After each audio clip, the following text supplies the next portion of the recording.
Hi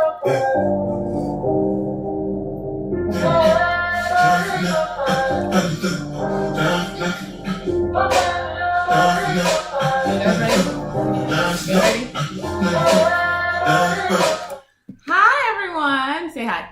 Hi! Say hi. Welcome to my channel. And here with me today, Covenant, Sam. These are my brother and sister. These are the youngins, you know, basically created. They're like my little prodigies. Okay. Can you like lean into the camera, like, cause you're like out of the camera's view. Okay. Anyway, so that works. So today, what we're gonna talk about is basically they're gonna talk about their journey from MPH or their journey towards MPH and med school. So they're gonna give like a brief introduction to themselves, who they are, what they're doing right now. But I'll start off. You guys all know me. I'm Juju. Welcome to our channel. This is Juju X Cam. Cam isn't here today. He's doing off on other adventures. But Sam and Covenant are here, and so they're gonna introduce themselves. So we are going to start. Are you guys ready? Ready, Freddy. Okay. Take it away, Covenant. Tell us a little bit about yourself. Okay, like you said, I'm Covenant. I am a first-year graduate student. I am getting my master's in public health. My concentrations are global health and maternal and child health. I go to St. Louis University, known as SLOU. My undergrad was in biology with plans to go to med school, and I am currently studying for my MCAT, and I am planning on applying this summer. So 2019 cycle. How old are you? Where are And you I'm from? 23. I'm from Nigeria, born in Putarco at PH in the house. Hashtag Riverside. Hashtag Riverside. We left Nigeria when I was 1, moved to Gambia. We were there till I was 8, and then we moved to the States. I spent most of my life in Oklahoma, but I live in Missouri now, specifically St. Louis, Missouri. Okay, Sam, it's your turn. Okay. I'm too busy texting and shit. I'm Sam. I am doing my MPH right now in the Texas A&M University School of Public Health. TAMU. Concentrated, go Aggies. Concentrated in epidemiology. Still, you know. Oh, and we all went to University of Oklahoma. Yeah, we're all OU grads. We're gonna get into that, but let him do his little intro thing. But yeah, that's about it. That's about it. Okay, well, I'll delve in further. So I'm Juliet. I'm the oldest, and then it's Sam. 2. And then it's Covenant. 3. But like, see me trapped in the middle. I look like I'm the baby of the house, and these two are above me. But I took That's care kind of of cool. She's 28. Think Soon to about be. it. Soon to be 28. He's 25. I'm 23.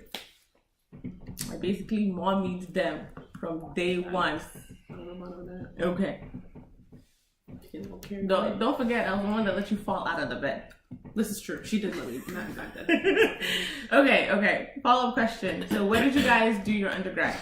You can start, Covenant. Oh, I just kind of blew it. But yeah, I did my undergrad at University of Oklahoma. OU. Boom soon. I'm really a Texas fan though. What was your major? My major was biology. Sam, what about you? This will sound repetitive, but boom soon. Class of 2015. Biology. It's not rewinding. Trust me, it's happening. Which is true, because I also went to University of Oklahoma. Boom soon. Boom soon.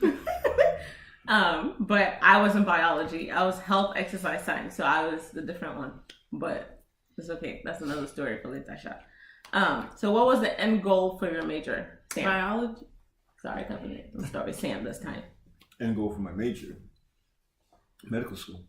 Medical school? Yeah. What about you, Covenant? We're Nigerians. See? Med school. But I didn't go to med school. Okay? So what was the end goal for your major, Juliet? The end goal for my major is nursing school. So that's what I'm working on right now. Is it typical for someone to get an HES degree and want to go to nursing school? No, it's not typical. Actually, an HES degree with the University of Oklahoma, most kids are looking towards either going to med school, probably like a 90% chance of them, or more physical therapy. but the other 10% would be like med school. Because like HES is like the major that you could officially like you could take classes with it and still be able to take your core classes that were like required for like, you know, the program you were wanting to get into without it being so overwhelming. Whereas being like a biology major, you had all those big biology classes you had to take, and it's just too much, like balancing organic and GPA like, destroyers. Yep. Yep. So like HES was like the cushion. Like you could have like a really good GPA and still like slide through. You know what I mean? Take those prereqs. Mm-hmm. Yeah. Okay. So, tell us about you guys' like MCAT process. Like I know you guys have like done the MCAT one. So like talk about it. Like, you know, the application, the studying for it, the exam. What's up? Rough times. Sam, do you want to go first? Very rough times, actually. It's a process. It kind of starts along. Maybe sit in so you can be in camera. There you go. So it is a process. It kind of starts junior, senior. I love my favorite sister. Kind of starts junior, senior year, but it progresses in throughout everything you do your final year. So you kind of do your classes while preparing for interviews. You prepare for mock exams, you take tutoring classes, and then you shoot for taking your MCAT. Spending what feels like 3 years studying for an 8-hour exam. So nothing, pretty basic stuff. Do the same thing for your LSAT, you do the same thing for any professional school you're going to. What about you, Kevin? What was your process like? So my process started my junior year. Yeah.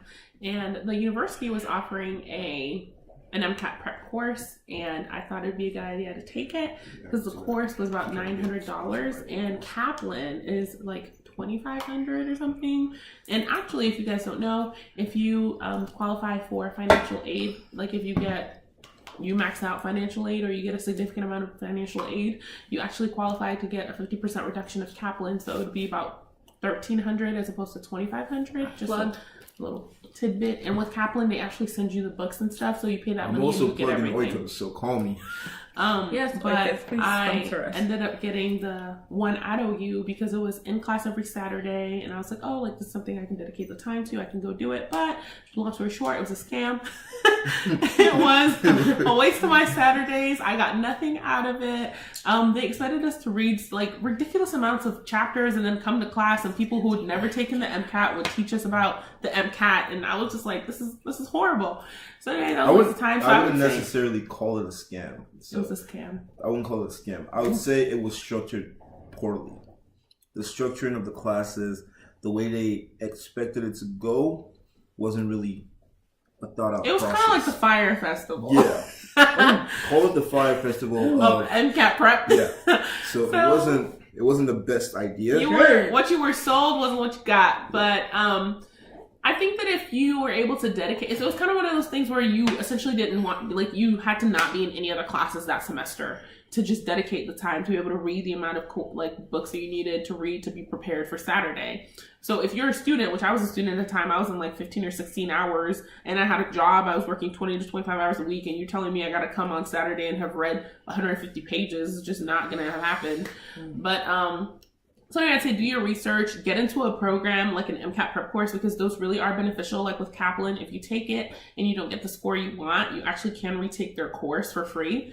Or Princeton Review, I hear really good things about that. Or if you want to study on your own, really just be intentional about it. Like I would say start studying maybe 3 to 4 months before the exam if you know yourself. If you're someone who thinks that you can power through 8 weeks before or 6 weeks before, then do that. So I did Exam Crackers. Like I said, I did that program. It wasn't really beneficial. I took the exam, didn't score the way I wanted. So I decided, okay, I'm going to go get my MPH because that's something that I always wanted to do.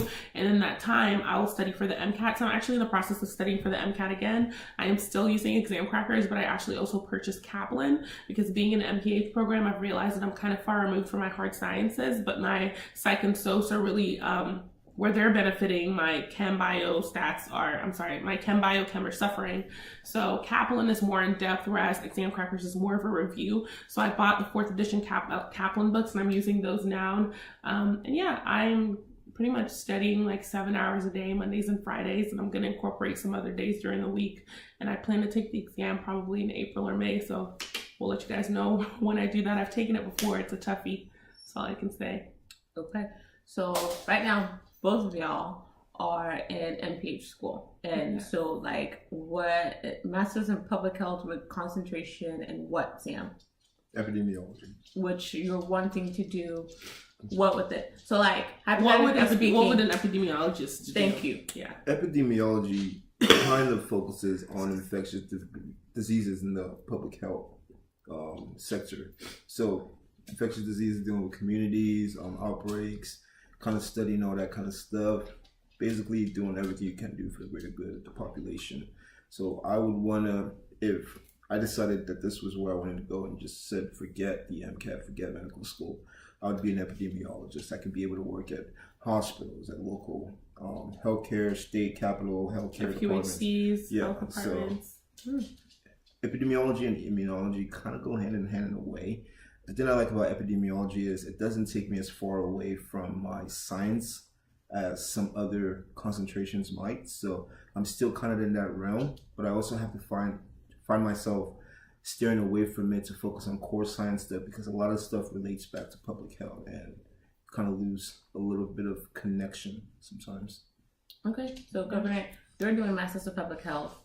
What's your concentration? Global health and maternal and child health. So global health is more so like infectious diseases on a global scale. So we focus on like countries that have like poor healthcare infrastructure. A lot of countries are still battling with neglected tropical diseases like leishmaniasis or onchocerciasis.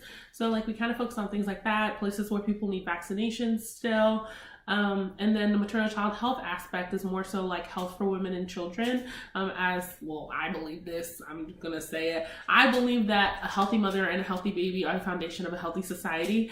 And so maternal and child health is kind of a really good area because it's also very broad, right? Mothers and children, well, she might have a boy, she might have a girl. That boy or girl needs to be healthy. They'll grow up into a productive adult, and then they'll have children, and it just kind of keeps the cycle going. And I also really love kids, so it was kind of like a perfect field for me. So with that, global health, maternal and child health, I could work, like he said, a health department.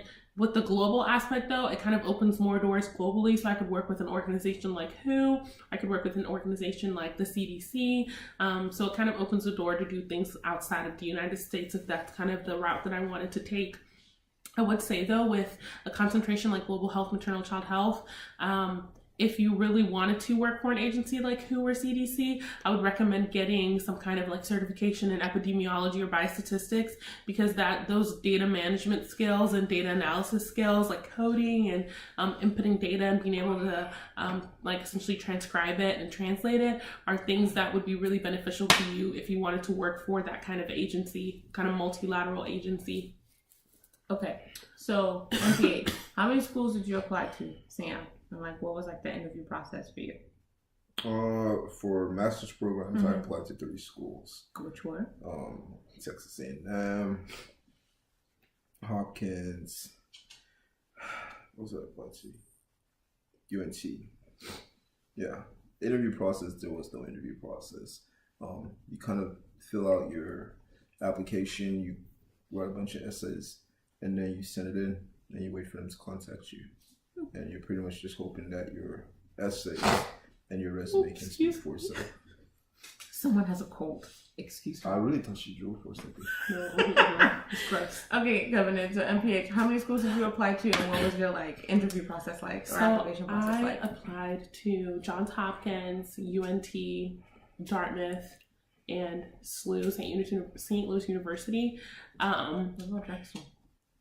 Oh, I also applied to Drexel, but Drexel's with their Pathway program, which is kind of different. The Drexel Pathway program is a Pathway to MD program. So you do a 1-year biomedical sciences master's. In that time, you either retake your MCAT or you don't, depending on what your score was and things like that.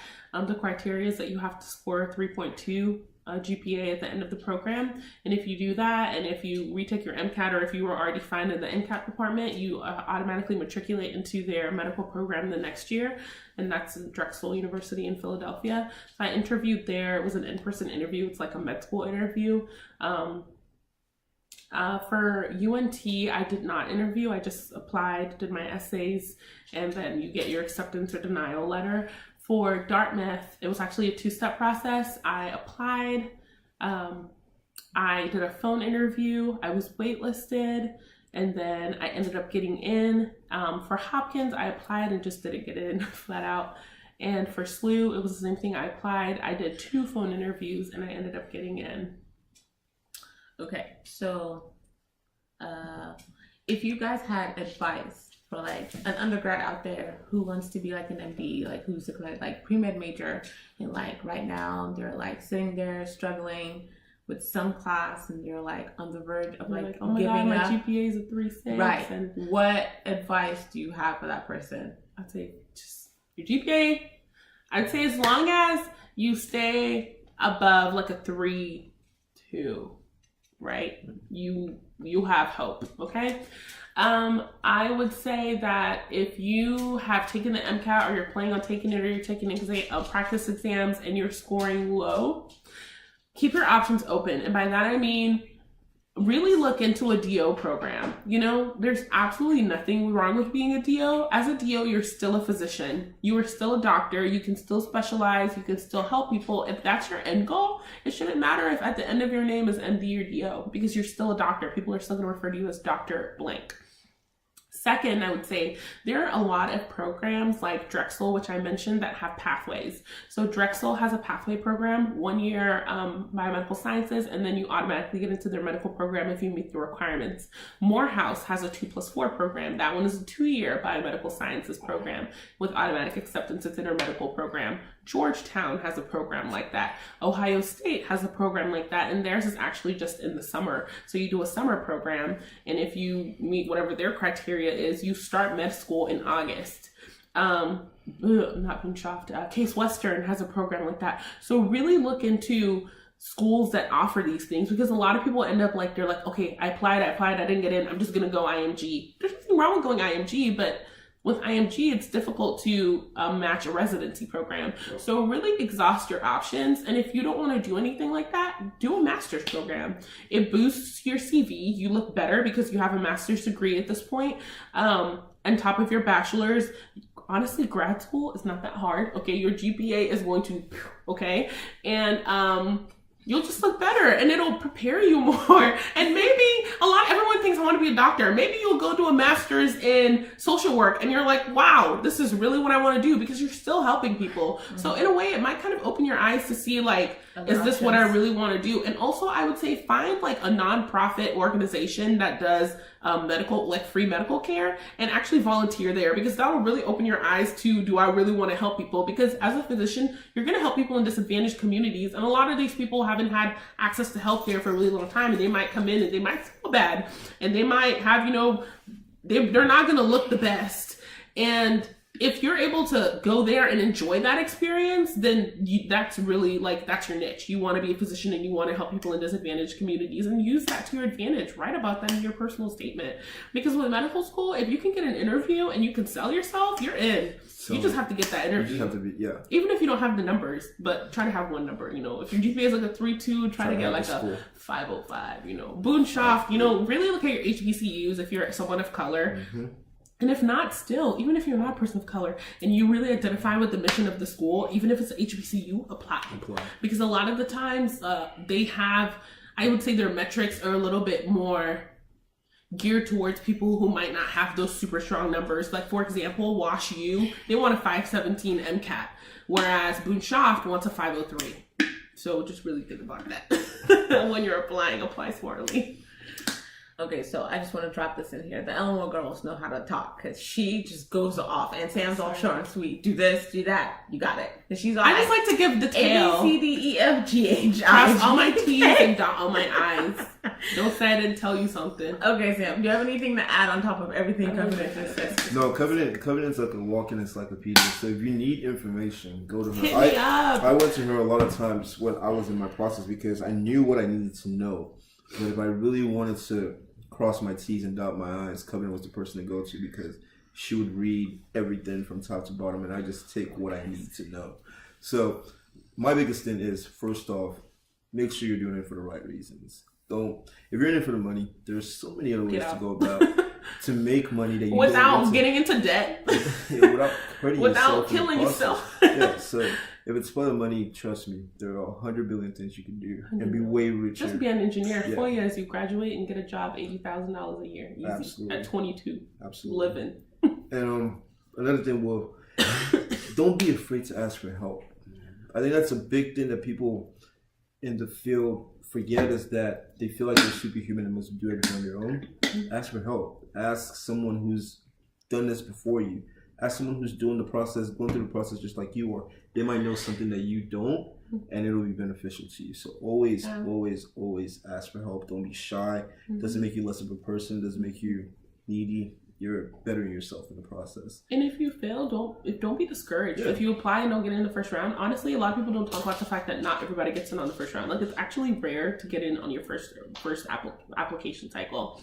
A lot of people take a gap year. A lot of people apply, not get in, and apply again. So take that time to better yourself. Learn from it. It's not rare, but it doesn't define you. It doesn't. It doesn't define you at all. I think the thing with it is that, especially for us coming from like an African background and like being of Nigerian descent, you grow up and you're expected to be the best. Like, there's not being a second class citizen, for lack of a better word. You are from grade school, it's your first.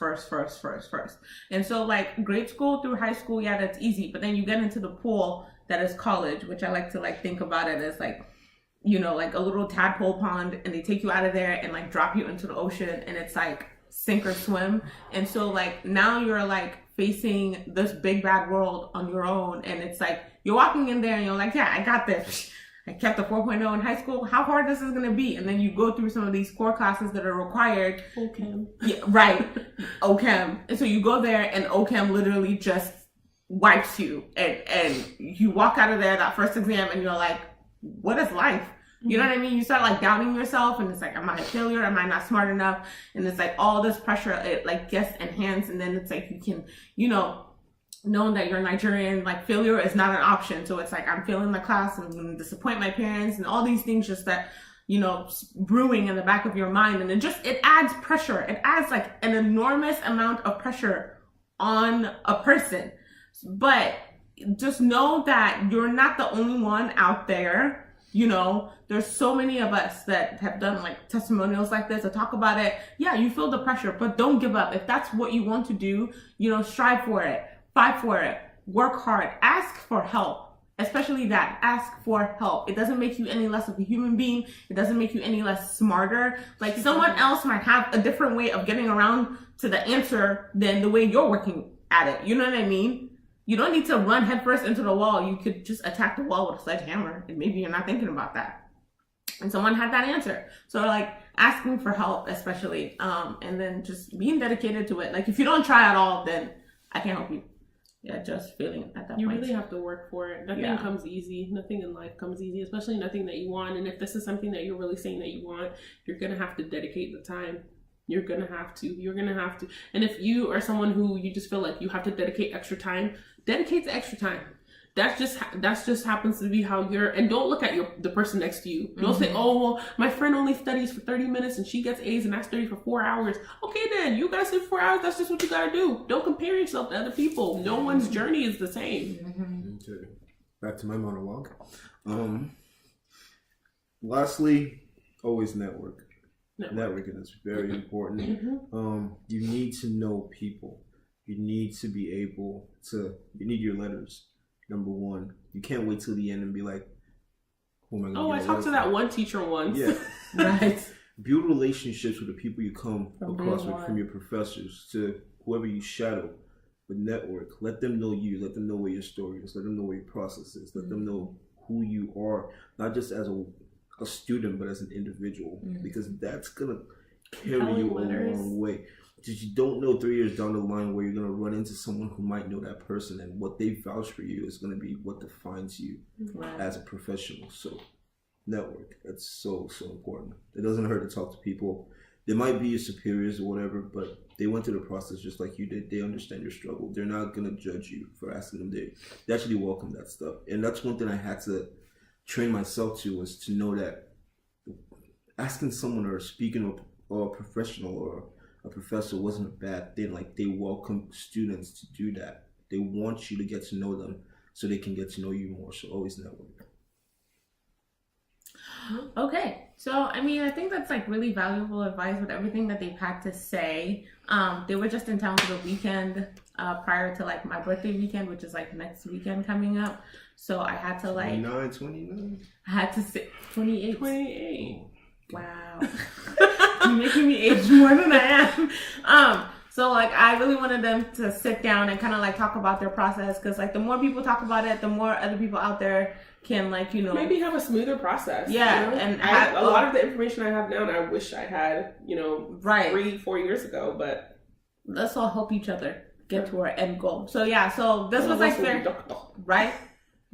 Doctors, yes, nurse. But also, you know, all of us will. Please, you don't all have to be doctors. Feel free to branch out. We need some architects. We need some influencers on social media. Okay, I see all these Nigerian girls doing a thing, and I'm so proud. We need some makeup artists. Do something. You know?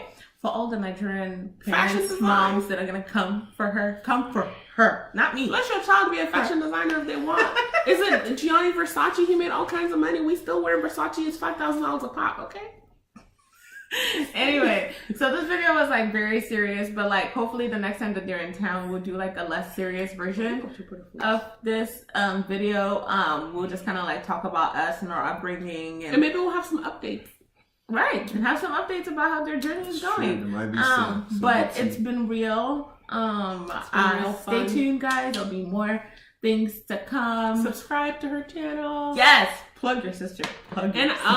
Yeah, if you guys want any of our like contact information, you can put it in the comments, and just I'll add them on Instagram. So yeah, if anyone has questions, you can like, you know, DM them, DM, and they can like help you along the process. And I'll do a video about nursing. So then, you know, if anyone has questions about that, you can also like DM me. But you know, stay happy, stay glowing, stay Niger, of all things. Peace. and always pray.